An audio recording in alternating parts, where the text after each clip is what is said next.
भोपाल में मुख्यमंत्री डॉक्टर मोहन यादव ने वाटरशेड महोत्सव और 3 दिवसीय कार्यशाला का शुभारंभ किया।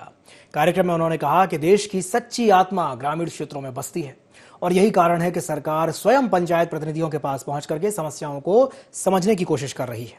मुख्यमंत्री ने यह भी बताया कि कार्यशाला में ग्रामीण विकास से जुड़ी कठिनाइयों पर मंथन किया जाएगा ताकि 2047 के अमृतकाल तक पंचायतों को अधिकार संपन्न और आत्मनिर्भर बनाया जा सके।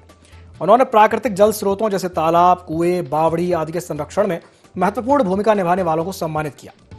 सीएम डॉक्टर यादव ने कहा कि पंचायतें अब अपने विकास के लिए मास्टर प्लान तैयार करें।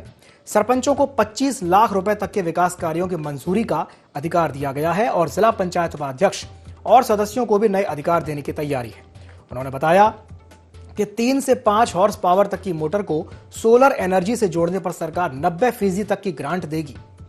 तो सुव्यवस्थित विकास के लिए विदिशा से अभियान की शुरुआत की जाएगी।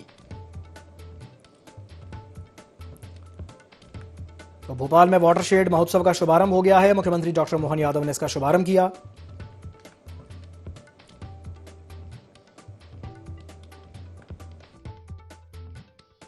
गुस्साबा ठाकरे सभागार में पंचायत ग्रामीण मंत्रालय द्वारा 3 दिवसीय एक जो कार्यशाला का आयोजन किया जा रहा है, जहां जिला पंचायत के अध्यक्ष, उपाध्यक्ष, जनपद पंचायत के अध्यक्ष, उपाध्यक्ष, सचिव और सरपंचों के माध्यम से ग्रामीण पंचायत विभाग के विविध प्रकार के कामों को लेकर के 3 दिन के कार्यशाला का जो आयोजन माननीय मंत्री श्रीमान प्रहलाद सिंह जी पटेल, माननीय मंत्री राधा सिंह जी के साथ हो रहा है।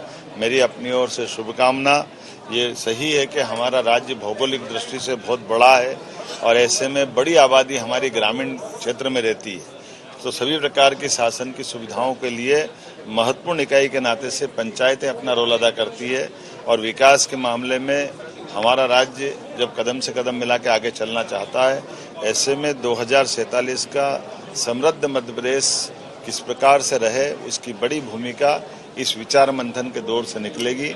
मेरी अपनी ओर से सभी माननीय सदस्यगणों को, सरपंचों को, अध्यक्षों को बधाई। एक घोषणा माननीय मंत्री जी के सुझाव पर हमने की है कि जिला पंचायत के उपाध्यक्ष और जनपद के उपाध्यक्ष जो शिक्षा समिति के अध्यक्ष होते हैं, ये जब शिक्षा विभाग में जाएं, शिक्षा संस्थान को देखें, तो इनका दौरा प्रभावी बने, शासन उसको गंभीरता से लेगा, उनके बताए गए सुझाव पे भी अमल करेगा और उनके माध्यम से हमारे शैक्षणिक गुणवत्ता के लिए जो बेहतर हो सकता है वो सब करेंगे। जलगंगा संरक्षण अभियान के माध्यम से हमारे लिए बड़ी उपलब्धि हासिल हुई। भारत सरकार ने हमारे कई जिलों को इसी माध्यम से देश के अंदर खंडवा नंबर 1 का जिला हुआ है।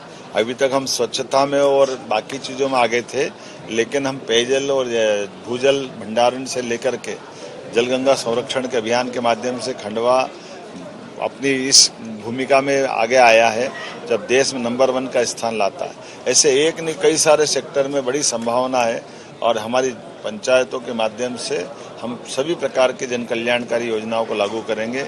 मेरी अपनी ओर से शुभकामनाएं।